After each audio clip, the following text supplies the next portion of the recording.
On April 26, 1999, a quiet, sunny morning in Fulham, southwest London, Jill Dando, one of the BBC's brightest stars, a woman beloved by millions, pulls up outside her home. She has no idea she is seconds away from her death. As Jill fumbles for her keys, a man approaches from behind.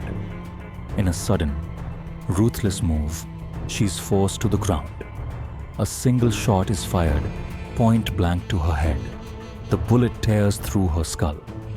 By the time her neighbor discovers her lying in a pool of blood, Jill, the face of the BBC, the voice of trust on British television, is gone. Her murder will spark the largest criminal investigation in Britain since the hunt for the Yorkshire Ripper. And yet, 25 years later, her killer remains unknown. The rise of a national treasure born. In 1961, Jill Dando grew up in Weston-super-Mare, Somerset. Bright, elegant, and with a smile that won hearts across the nation, she rose through the BBC ranks. Radio, regional TV, and then the big stage, national news. By the late 1990s, Jill wasn't just a journalist. She was a household name. Crime Watch, Holiday, the 6 o'clock news, even songs of praise. Viewers adored her and colleagues admired her professionalism. In 1997, she was named BBC Personality of the Year. She seemed unstoppable. And yet, beneath her glamorous public life, someone was watching, waiting. The murder. On that Monday morning, Jill's routine was ordinary. Petrol stop, shopping in Hammersmith, then home, around 11:30 a.m. But at the door of her Fulham house, everything changed.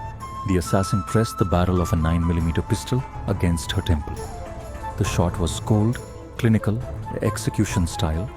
No robbery, no theft, just murder. The gun? Never found. The bullet? Odd. Shorter than standard, carrying bizarre markings, almost as if it had been homemade. The investigation? Operation Oxborough. The Metropolitan Police launched an investigation of staggering scale. 5,000 people interviewed, 80,000 calls, processed 195 CCTV tapes examined.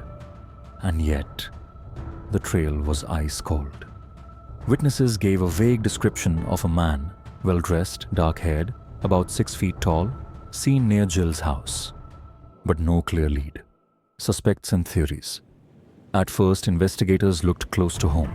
Jill's fiancé, Alan Farthing, her colleagues, her ex-partners, all cleared. Then came the loner. Barry George, a troubled man living just half a mile away. Low IQ, history of violence, bizarre obsessions with celebrities, he seemed the perfect scapegoat. In 2001, George was convicted of Jill's murder. But the case was flimsy, a single particle of gun residue in his coat pocket. Later dismissed as meaningless. In 2008, after years in prison, George was acquitted. The real killer was still free. Darker shadows. If it wasn't Barry George, then who? Some whispered Jill had been stalking targets for Crime Watch, dangerous criminals who wanted revenge. Others pointed to her work on appeals for Kosovo war victims, broadcast just days before NATO bombed Serbian state television.